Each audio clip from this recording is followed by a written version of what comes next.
Building a family can be a complicated, messy, lonely, and sometimes heartbreaking process.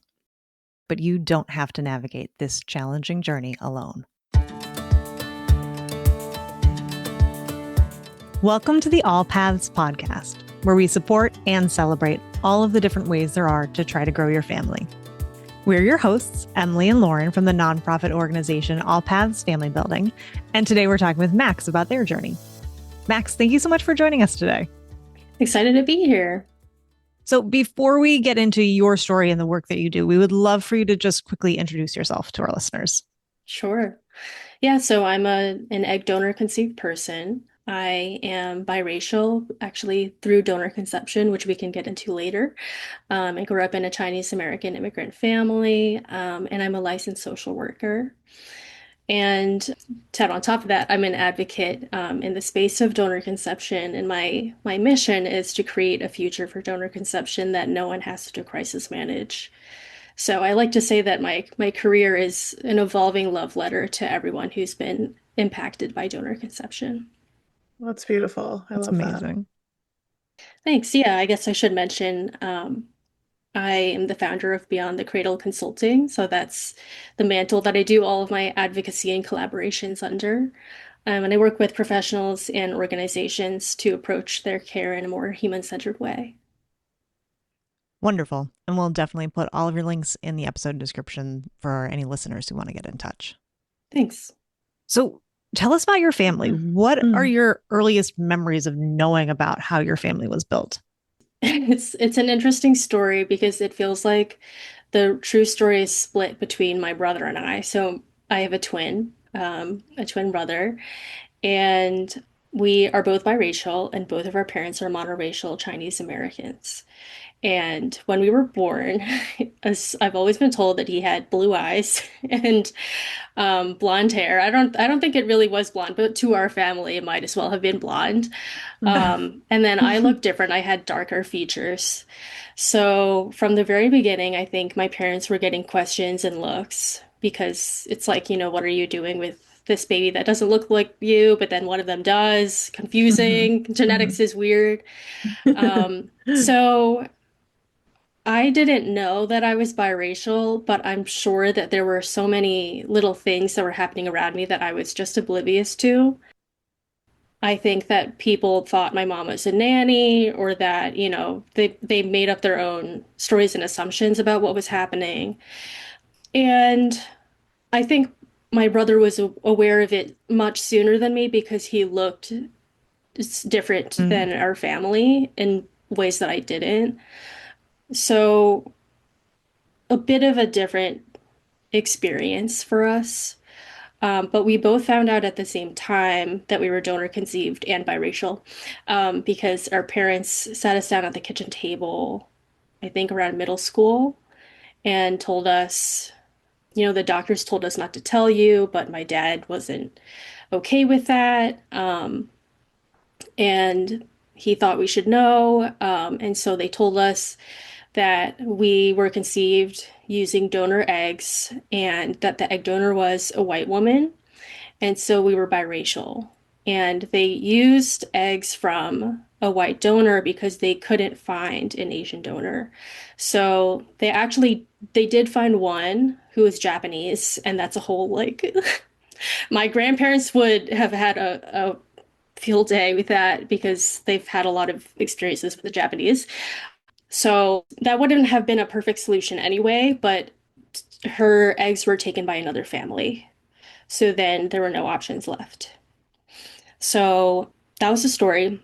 And they told us that we're still Chinese American. This doesn't change anything. And, they're still our parents and this is still our family. They also told me that the egg donor was, this maybe over the years, that she was obese, that she was alcoholic, that she already had 5 kids. She didn't want anything to do with us. She had her family and we had ours. Whoa. Yep. Okay. And I didn't even know what the ethnicity of the donor was, so I didn't even know what my ethnicity was. My mom said that the nurse said that she was Sicilian. So, Okay. All so I right. never, for a kid growing up, identity wise, that was so confusing because Yeah. I don't look like my family. People always make some deal out of that, whatever deal they make, big or Right. small. Hmm. And I don't know what that means for me, for my belonging, for my identity. I was and always have been so proud to be Chinese American. I get a little emotional when I talk about it, um, because it's so important to me, but the world doesn't see me that way all the time. That was really hard to square, for me. And because my family didn't talk about any of this, it was really hard to process. So I just kind of put it all away. I stopped looking in the mirror at one point because I just didn't like seeing my reflection. I assumed that I looked completely like the egg donor because at the time I thought I looked completely white. And since then, people have been like, why did you think that? It's because I didn't see what the egg donor looked like. And Mm. this is Right. fast forwarding, but years later, when I did see her photo, that was the moment that I realized that I have my family's nose Oh, because I actually don't look anything like her. Oh, wow. But yeah. yeah, it was a really hard time for me. And I was just trying to figure out like how to make sense of my identity, Hmm. um, given that, there is this company, there's this institution that's telling me that I'm not allowed to know where half my DNA comes from. My Right. parents said they didn't have records. I don't know if that was true or not. But I wouldn't be surprised if they actually didn't have the records. Right. Um, yeah. And you said Yeah. you were in middle school when this first conversation happened, Yeah. which is already such a tumultuous time for identity. Yeah, it's not a great And time.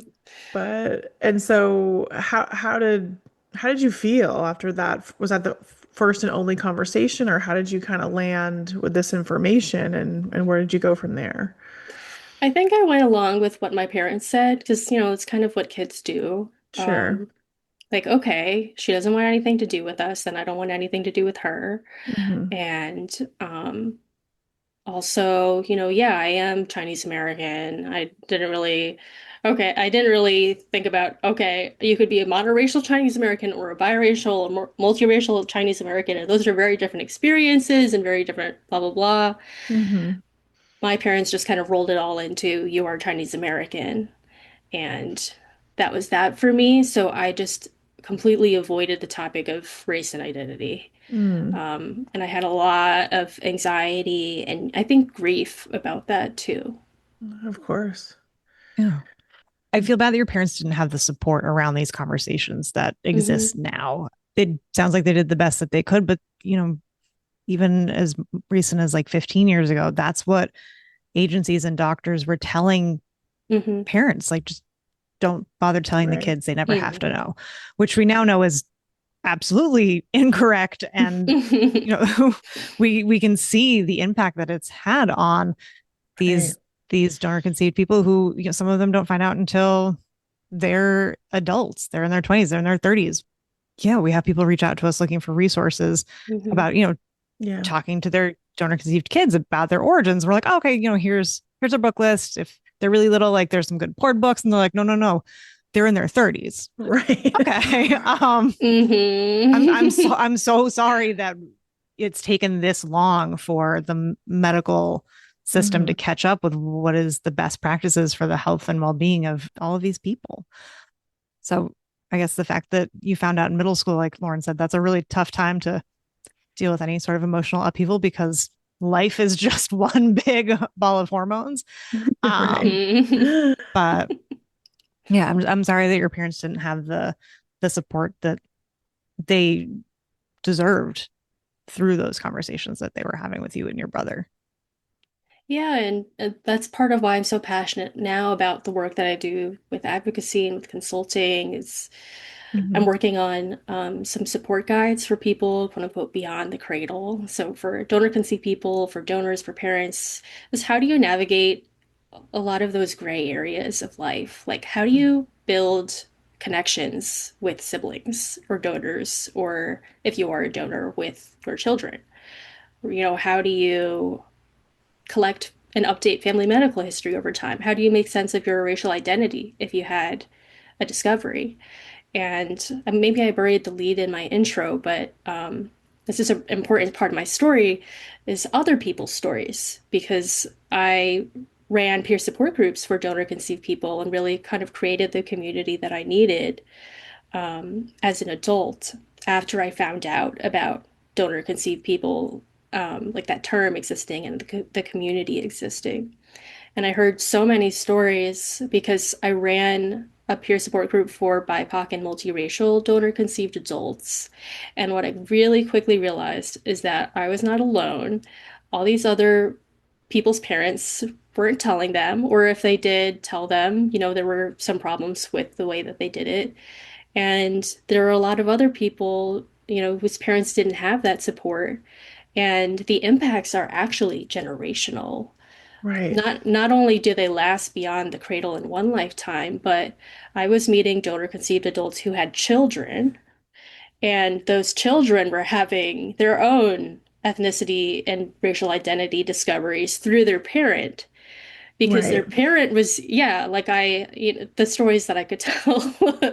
um, it really kind of radicalized me in a good way, I think, to Mm, realize, wow, the decisions that parents make and donors make and professionals make before a child is even born can reverberate in good ways and bad ways throughout right. whole generations. And we need to talk about that. So I was really grateful to have those peer support groups and to see the community form and to see people really come together and help each other heal.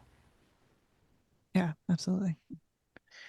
And so walk us through this middle school finding out more about your identity and your conception. And from then to you're an adult, kind of figuring out your own career path as it's related to your experience. What were those years like? And I'm curious about your brother and your relationship with him and how you both coped either together or separately. Yeah. So from middle school to high school, like I said, I didn't really look in the mirror too much. Really just tried to, I think it's a great kind of Yeah. metaphor maybe for how profoundly I tried to avoid the topic. Then I had to take my SATs and I think Mhm. or some kind of test and they ask you your race and they only give you one option. And Right. so I was having an identity crisis before I was even taking my test Oh no. and you know, buried that again after college. Fast forward, all through this time, I was struggling with identity stuff and not really finding peace with it. And then COVID happened, and all the Mm, anti-Asian hate started to happen. And mm, something about it just forced me to say, I need to finally make sense of what it means to be biracial from a monoracial family in this world. yeah. Um, and I thought, who else is told by institutions that they are not allowed to know about themselves and still have to figure out their racial identity anyway? Transracial adoptees. So I started Mm, listening to their stories because I'd always related to certain parts of their stories, and I couldn't understand why, because like I'm not mhm, adopted, I'm not in a transracial family. I mean, kind of am, kind of not. Um, mhm. and I would listen to their YouTube videos, and then I started talking to some of them on social media. And one day, someone used the term donor conceived, and I was like, "What's that?" And they were like, "That's what you are. You're donor conceived." I didn't know that there was a term, and that Okay. term led to the We Are Donor Conceived Facebook group. Wow.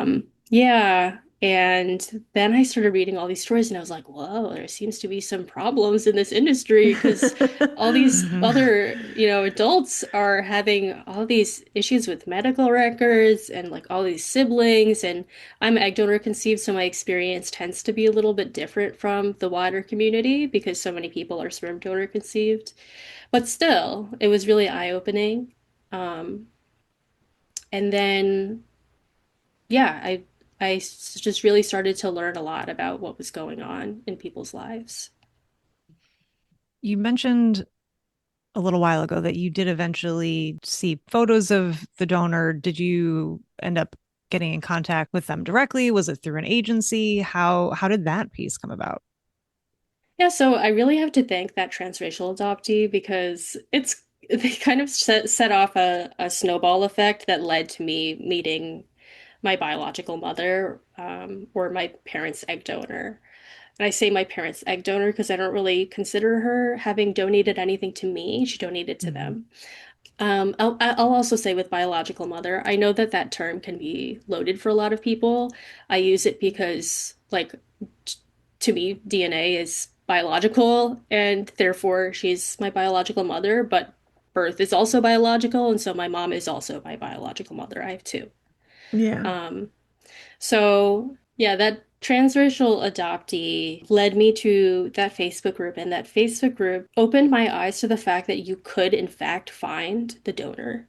And over the years, I would have these kind of fevers of curiosity, and I would try to look up if there was any way to learn more about the donor, because Mhm. I really did always want to know who I was related to out there. Not because my family isn't my family, but because I have my family and I have other people I'm related to.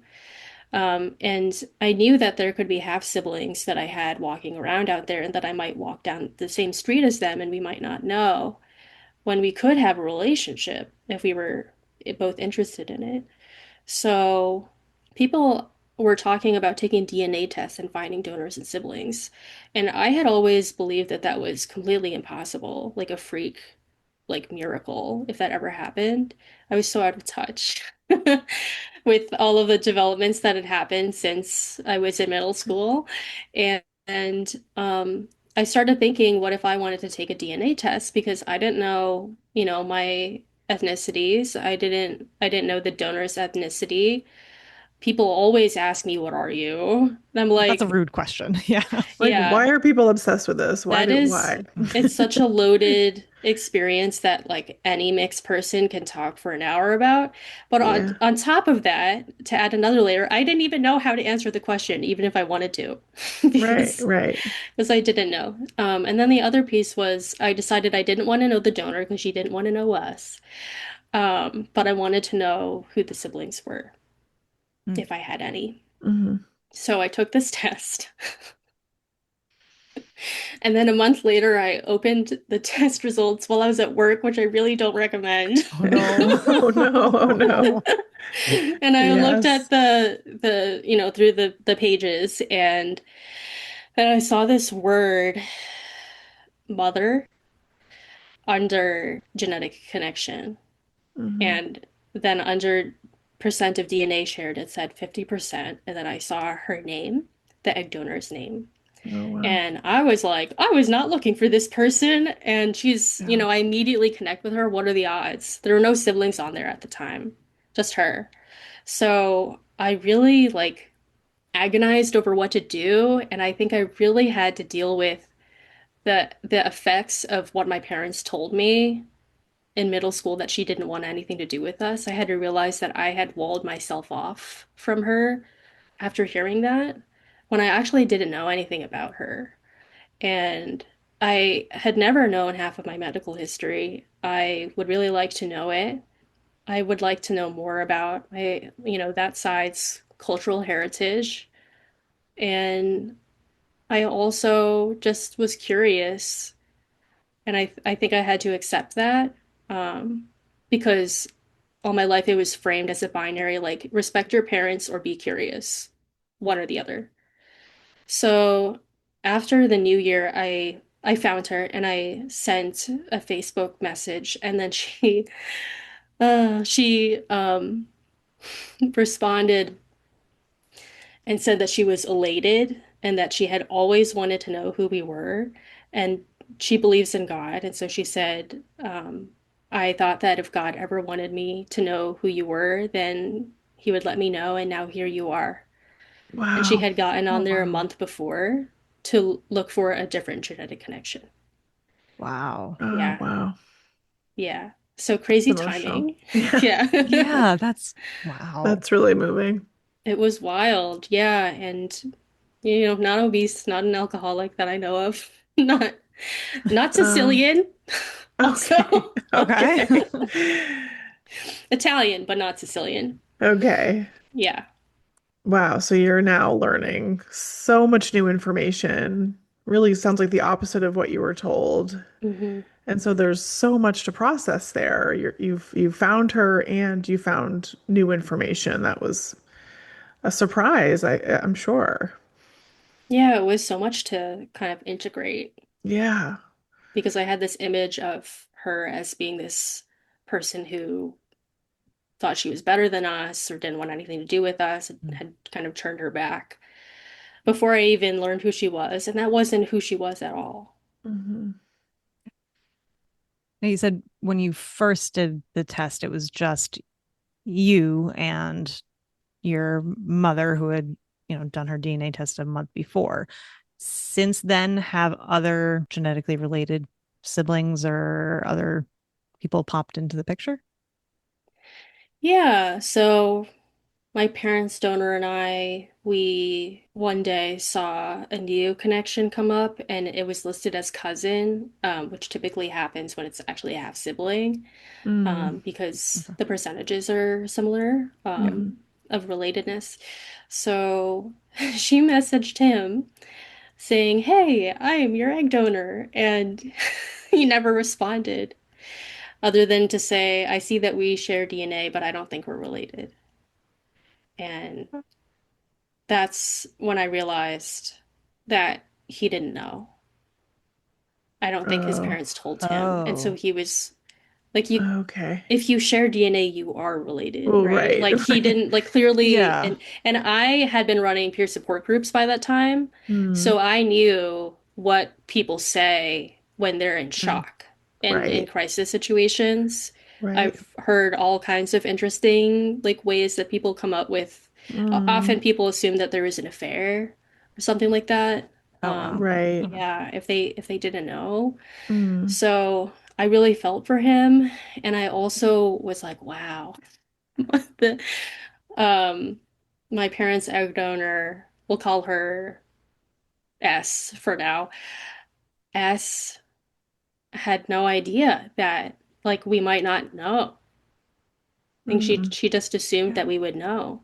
Mm. And I realized that she as a donor had so little education about or information about the way that things work outside of, donating eggs through a cycle and then never hearing anything again. Mm. So yeah, we did connect with that one half sibling. So I know that there's at least one other family out there that used her eggs. And then she had her Mm. own kids. She had, I think, four kids and raised three. And so I have one half sibling through donor conception, one half sibling through adoption, and then three half siblings that she raised. Okay. So pretty small for a donor conceived person, pretty small Right. sibling circle. And do you have relationships with anyone in that circle? I talked briefly with the half sister, and I've been meaning to pick that back up again. I think Mhm. it's complicated. It's always complicated Yeah. when you're connecting for the first time as adults. Mm. Um, Mm. But yeah, I've always thought it would be interesting to have a sister. No offense to my brother, love him, but I've always been curious about what that would be like. And so I talked to one of the half sisters, but there's families are families and they have their own issues. And there's issues in my family going on. There were issues in the donor's family. And so we kind of mutually agreed that we would essentially put a pause on talking until Mm. she was ready again, um, because there's just so much going on. Mm. And we haven't talked since then, but I don't think that that is the last that, I'll hear from her. I have a feeling. Um, Yeah. but we did, talk on the phone, the donor and I, and get closer. And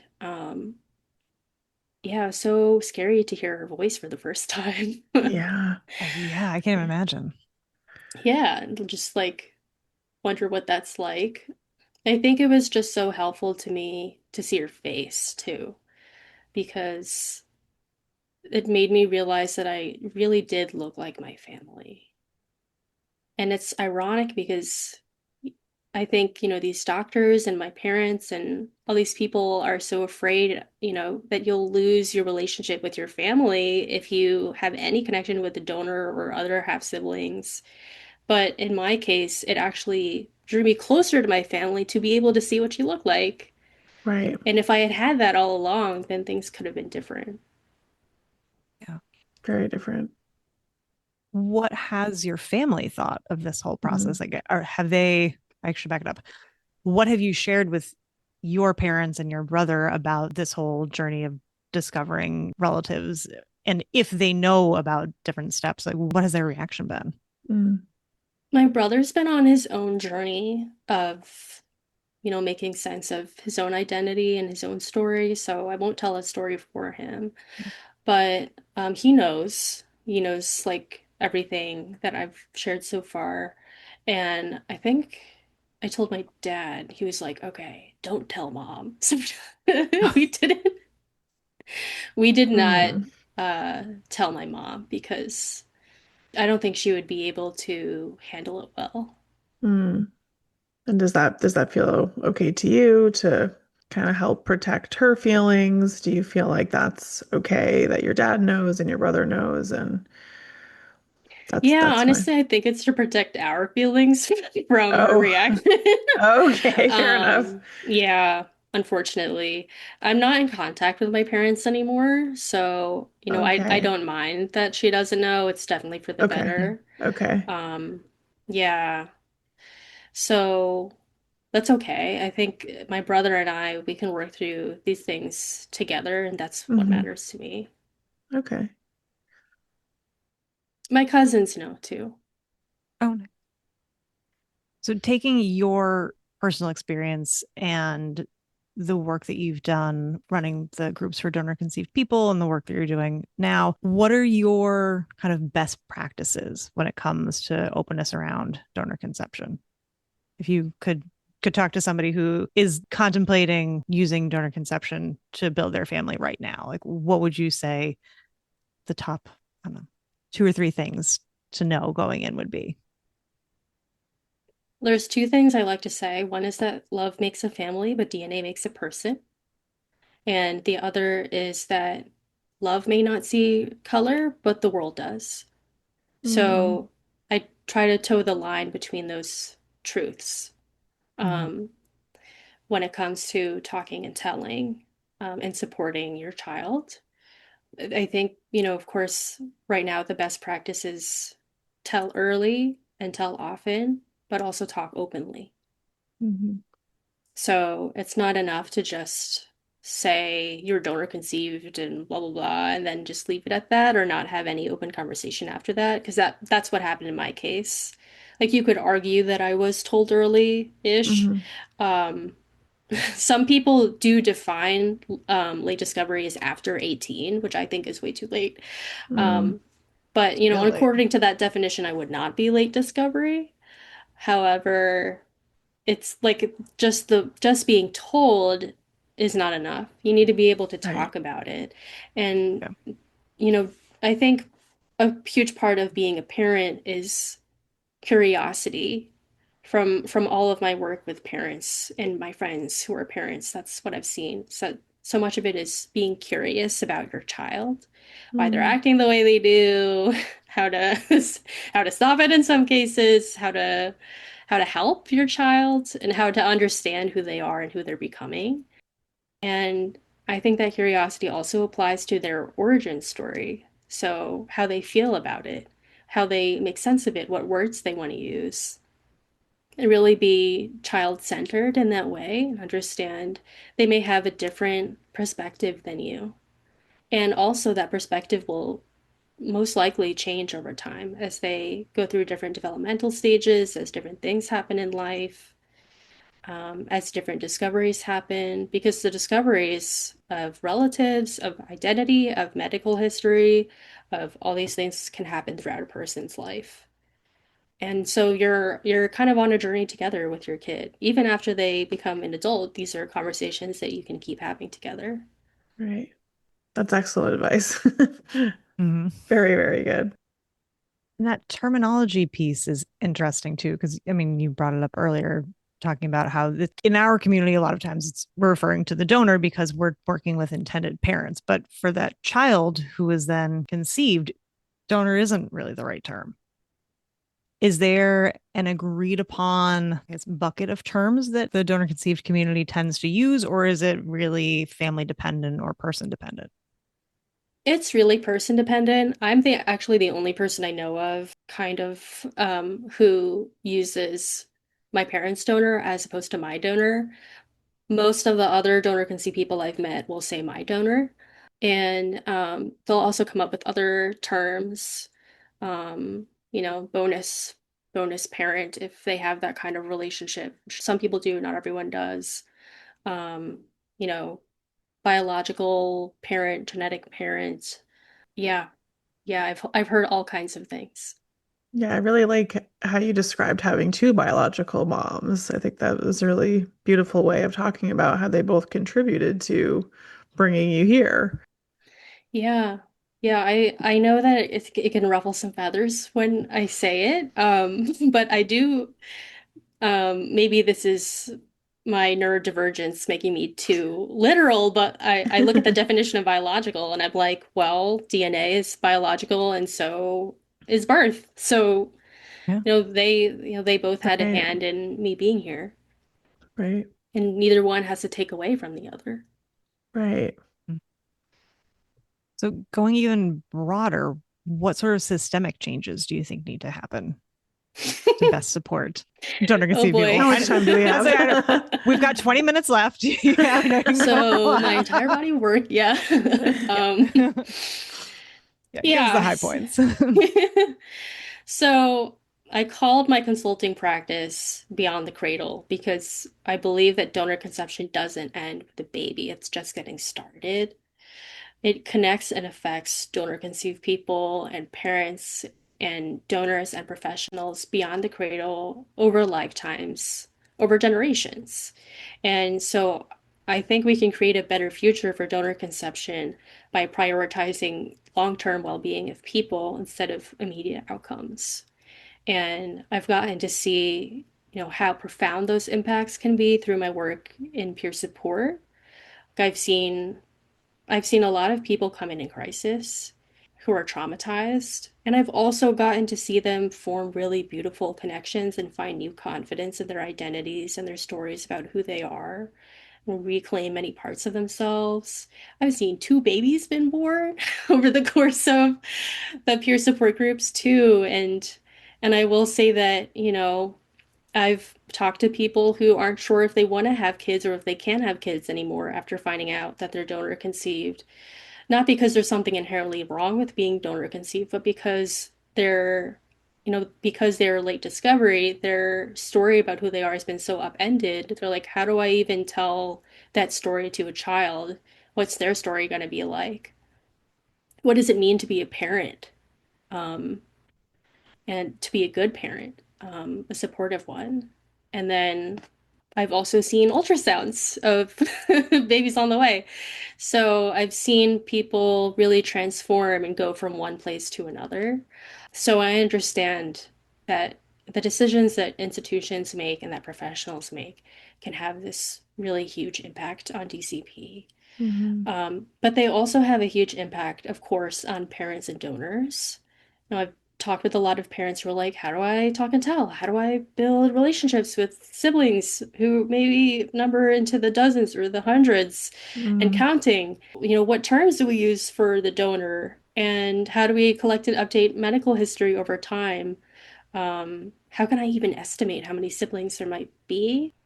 There's so many questions. How do I support my kids' identity development? mhm. Whether that's racial, ethnic, cultural, religious. Yeah, there's so many questions that come up in those gray areas beyond the cradle, and we don't really have support for that right now, which is what I Right. hope to help change. And then for donors too, I think donors get forgotten so often. I think of my own parents' donor and how, she really took this leap of faith in donating eggs and having no idea where they were going to go. Even though she wanted to know, she was told she couldn't even get a yes or a no about whether children were Wow. born. They wouldn't even tell her that.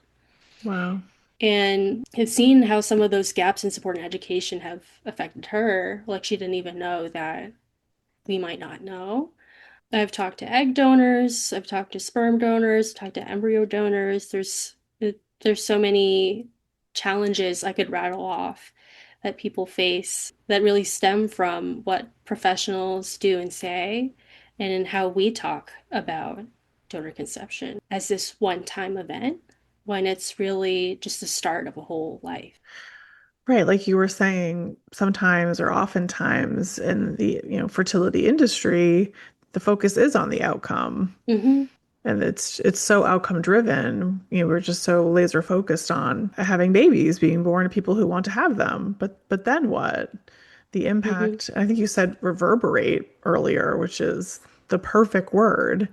The impacts of your family building journey reverberate forever. But we have to pay special attention to all the different paths of family building and what their unique challenges are going to be for those Mm-hmm. that need support on all sides. Yeah, what I've really been seeing is that when we only focus on the short term, that's how we set ourselves up for crisis long term.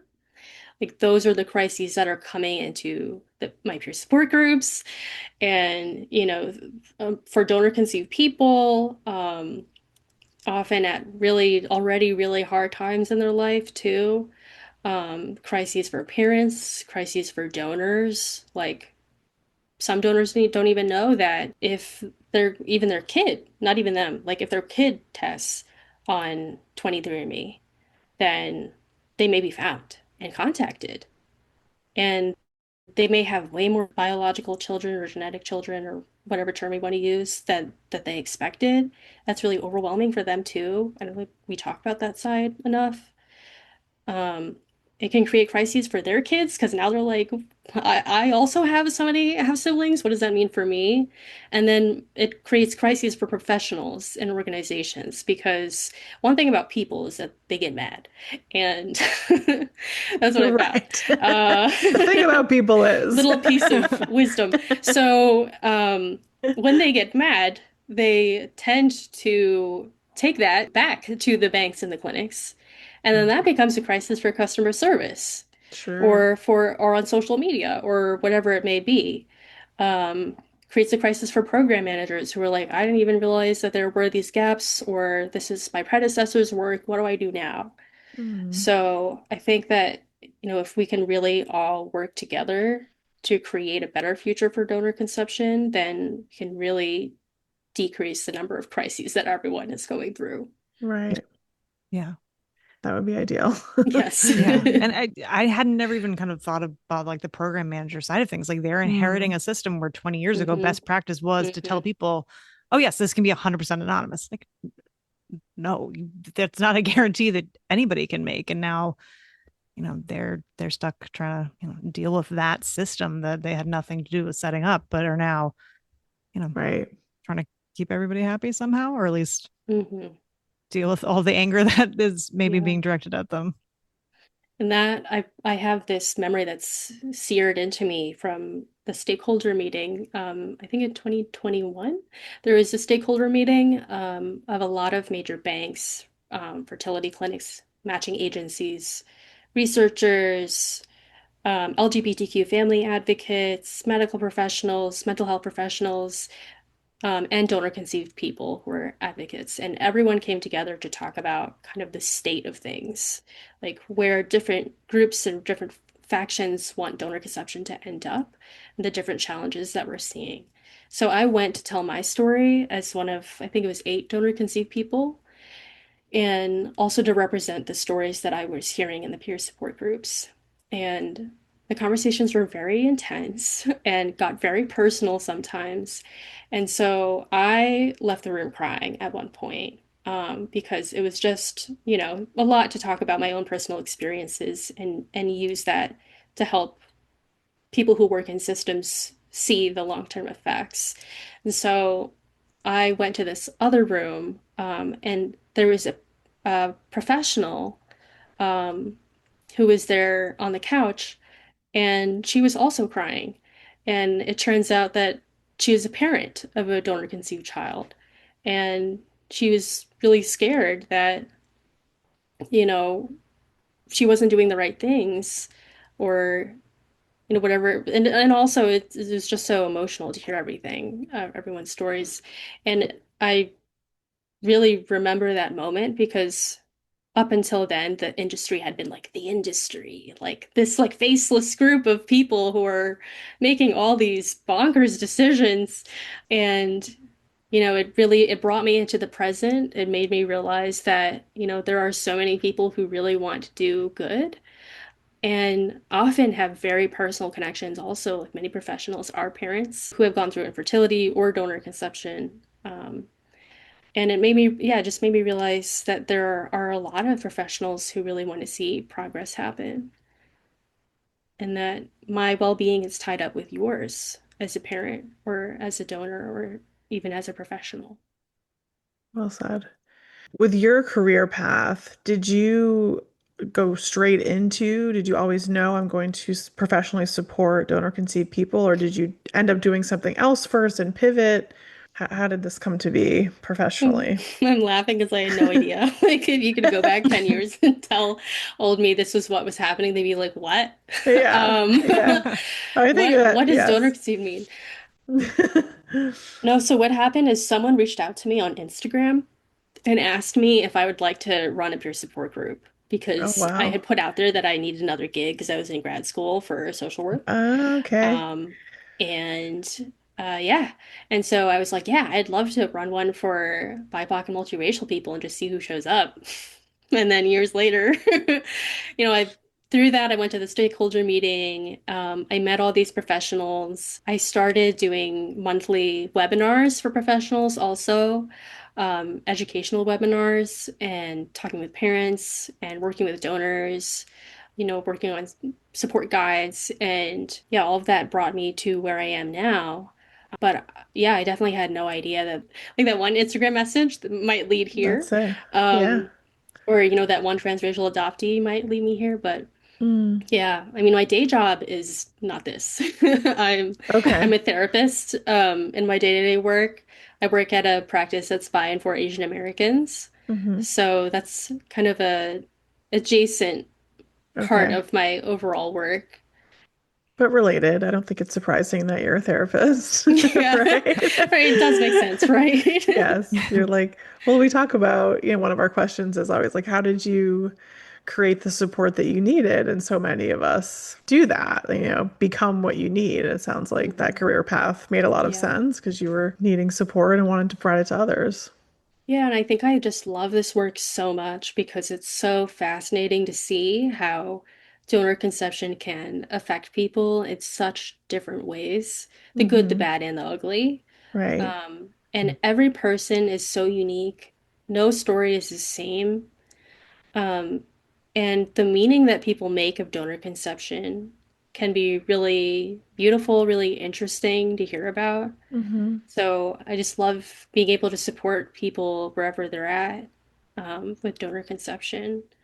Um, Yeah, there are lots of stories. you're doing an amazing job. Thank you. Yeah. So, Max, what's one thing you would say to someone who is just starting to grow their family or even just starting to go down the path of donor conception, either or? Yeah, it's a big question.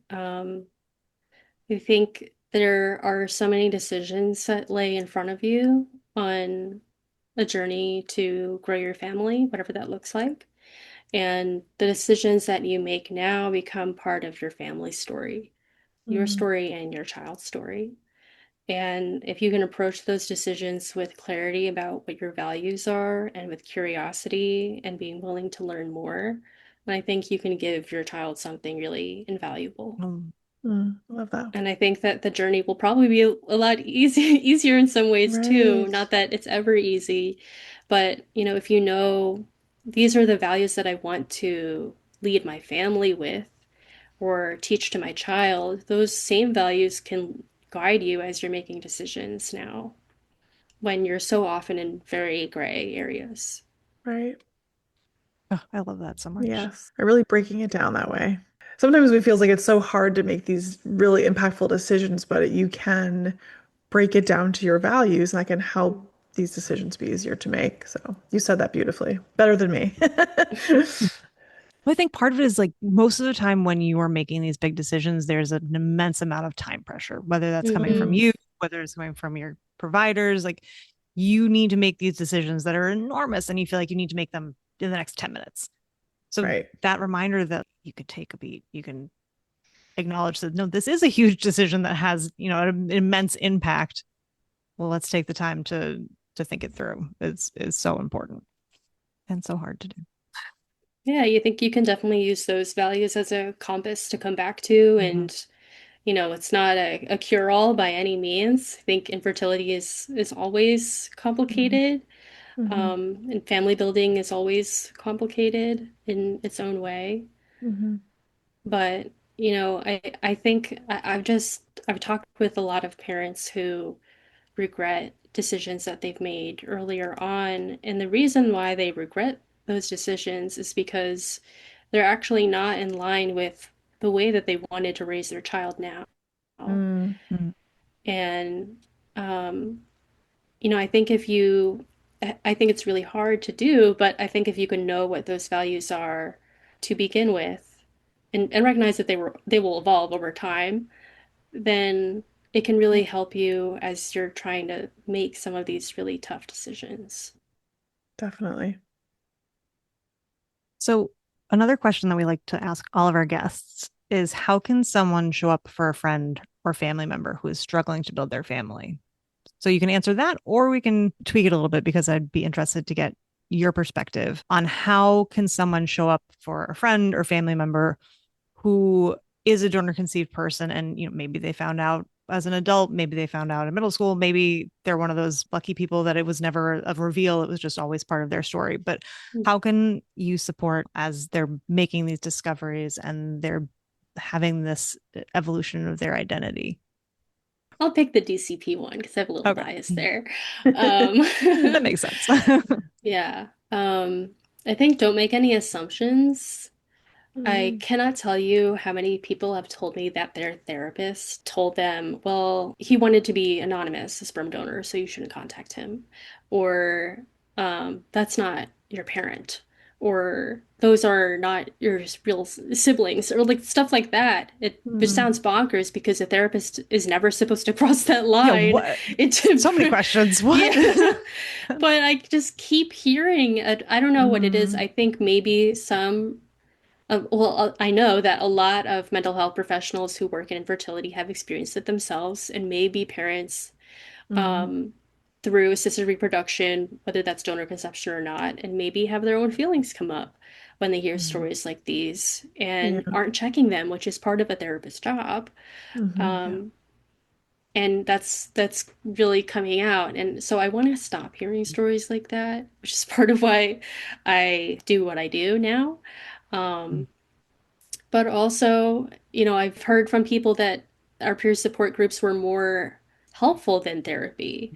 And I don't want that Mm. to be the case either. I mean, I think it's a little flattering, but I don't want that to be the Right. case. It's one of those things that has radicalized me in a good way where, Right. I would like to see a world where I'm still running peer support groups 30 years from now and people stop coming into the groups and sharing stories Right. like that. Right. You don't want peer support to be repairing from traumatic Hmm. therapy experiences, Yeah. Hmm. right? That's ideal. Is there specialized training or something? Like how can you find a therapist who is competent Mm, if you're a DCP? Like are there certifications like there are with, fertility and family building challenges? How right. can somebody find a provider that is not going to just be awful? Well, one thing I always tell people is you can interview your therapist back. Um, Mm-hmm. if they're a good therapist, they'll tell you just because they ask a question or say something doesn't mean you have to agree with it or answer it. And I think by that same token, you also can ask them questions back about their background, about the way that they Mm, work. Like, how do you approach a client if you don't agree with what they're doing, or if you Mm-hmm. don't know anything about their kind of life experience? hmm. Um, or if it becomes clear to you that you need to do more professional education, what kind of support do Mm-hmm. you have as a therapist outside of Mm, this work? Mm-hmm. what do you know about donor conception or even just infertility and assisted reproduction? Have you ever worked with people with similar experiences? Like any of those questions you can ask. And if they're a good therapist, they won't be offended and they won't be guarded about it. Yeah. All right. But so it sounds like there isn't like a standard or professional development that is specific to working with DCP that somebody can take. Well, funny you should ask, because U.S. Donor Conceived Council, shout out to them. They are a group of donor conceived advocates who work mostly in the legal space, but they also do education for professionals. So there's a mental health professional group. I might have gotten the name wrong there. That's part of USDCC, and we've been working on a three-part CEU course, or really three CEU courses that anyone can take. And those are on topics like, late discovery and disclosure, talking and telling, and that kind of thing. So we haven't recorded yet, but we will soon. And when that comes out, you'll definitely see it on USDCC social media. I'm sure I'll share about it as well. So if you want to stay up to date, I think the best way would be to sign up for USDCC's email newsletter. Oh, great. Oh, that's fantastic. I'm really glad that that's in the works. Yeah, it's been really exciting. And I think what's really cool is we have a spread of presenters and kind of CEU developers. So, we've got parents, we've got DCP, we've got donors, and of course, we're all mental health professionals ourselves. That's great. It sounds really promising. Yeah. Max, is there anything else you'd like to share that we haven't covered? So right now, I'm working on creating all these support guides, like I've mentioned, for donor conceived people, parents, donors, and also the professionals that work with them. Okay. And I'm looking for people to help review them. So if you are a donor conceived person or a parent through donor conception or a donor or a professional that works in donor conception, and that's interdisciplinary. So like genetic counselor, REI, embryologist, mental health professional, whatever it may be, and you're interested in helping develop resources like these, then you can contact me at max@beyondthecradle.org.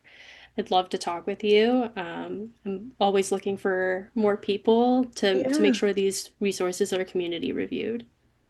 That's awesome. Perfect. We're eager to help. Well, Max, this has been lovely. Thank you so much. Yeah, thank you. It's been a bit since I've talked about my own story. So it's always nice to kind of return to the roots in that way. Yeah. Thank you for sharing. And also look at how crazy this journey has been. I think it's such a roller coaster for so many donor conceived people. Yeah. Yeah. Well, thank you. And thank you for the work that you're doing. It's really overdue. It's time. It's time to do donor conception differently. Yes. You're making a difference, and so many people are going to benefit from the work you're doing. So thank you. Thank you. Thank you for listening. We'll see you next week with more family building stories and resources.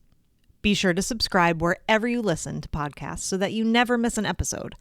And follow us on social media at allpathsfb, or visit our website, allpathsfb.org, to learn more about our work. And please help spread the word so that anyone who is struggling to grow their family can join the conversation. All Paths Family Building is so grateful to the members of our circle of support. And today we want to recognize and thank bronze sponsor Boston IVF. Your partnership is vital to our ability to provide emotional support, education, and advocacy that is open to anyone who is struggling to grow their family. And to the entire All Paths community, thank you for being here. It's an honor to walk with you on your journey.